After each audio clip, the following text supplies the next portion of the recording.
Salut, c'est Trado, je suis content de vous retrouver pour la mise à jour de l'analyse technique de l'or et de l'argent afin de vous aider à construire votre investissement de long terme en métaux précieux.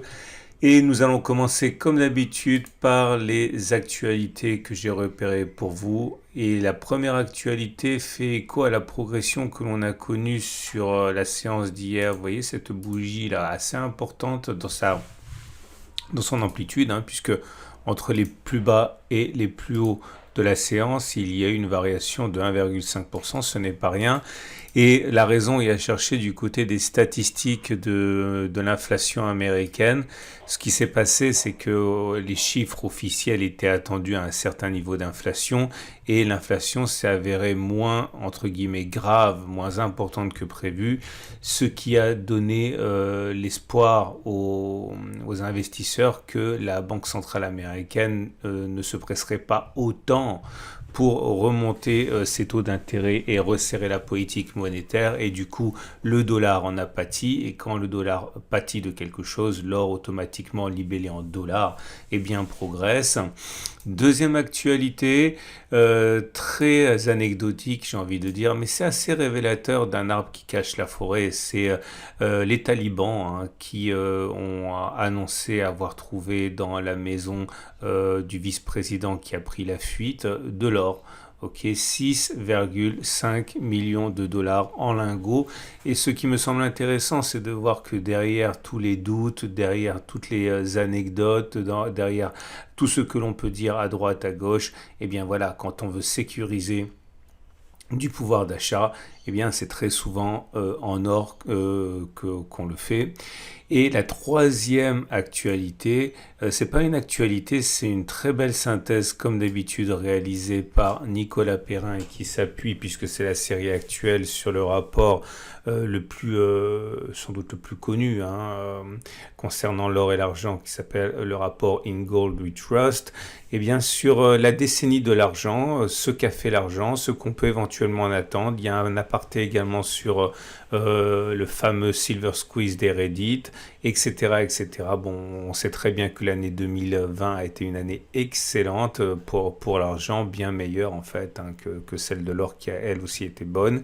Bref, comme d'habitude, un bilan plein de sources d'informations. Je vous invite à retrouver ces trois actualités. En dessous de la vidéo, il y a des liens pour aller les consulter. Je vous rappelle que tout ce qui est en anglais est facilement traductible en français par des logiciels. Et on commençait donc par l'or libellé en euros. Bon, ça stagne, mais l'essentiel est préservé, à savoir une tendance de long terme pour l'or libellé en euros qui est haussière, puisqu'on est au-dessus de la M200. Par contre, il est vrai que la M7, la M20 et la M50 s'entrelacent depuis des semaines et des semaines, signe d'un attentisme et d'une absence de tendance. On n'est pas sur une zone d'accumulation rationnelle. Pour moi, la zone d'accumulation rationnelle, ce serait une clôture au-dessus des 1551 euros, qui serait à même d'attirer des investisseurs, ou alors un potentiel retour sur le support des 1480-1473 euros, zone qui a été défendue depuis des mois. On regarde ce qui se passe pour l'or libellé en dollars, c'est la même chose, c'est mou, mais on est dans une situation de consolidation de la hausse très forte qu'on a connue l'année dernière et l'année d'avant. En tout cas, on le voit bien aux moyennes mobiles qui s'entrelacent et qui dérivent à plat là aussi. On n'est pas sur une zone d'accumulation rationnelle. La zone d'accumulation rationnelle sera un retour sur les 1724-1734 dollars ou une clôture au-dessus des 1834 dollars. Une fois cet obstacle passé, un afflux d'or pourrait faire augmenter l'or de manière significative. L'argent à présent, l'argent libellé en euros également est dans une situation de dérive latérale maintenant depuis plusieurs semaines. On est en tendance de long terme qui est baissière puisqu'on est en dessous de la M200. Même la tendance de fond est baissière en fait puisqu'on est en dessous de la M50 qui descend. Mais la tendance générale et la tendance immédiate donnée par la M7 et la M20 sont neutres avec des cours qui transitent à plat au niveau du même prix depuis maintenant plusieurs semaines, depuis l'attaque, le flash crash en fait du mois dernier.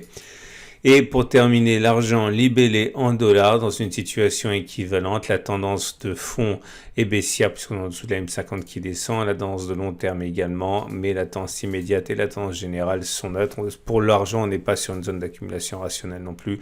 Zone d'accumulation rationnelle, retour sur le support des 21,622 ou clôture au-dessus des 26,5 dollars l'once. Voilà ce qu'on pouvait dire pour l'or et pour l'argent. Je vous invite à regarder l'excellent dossier préparé par Nicolas Perrin, qui pour le coup celui-là est en français, sur le site de l'or et l'argent info.info, et je vous dis à samedi pour la mise à jour.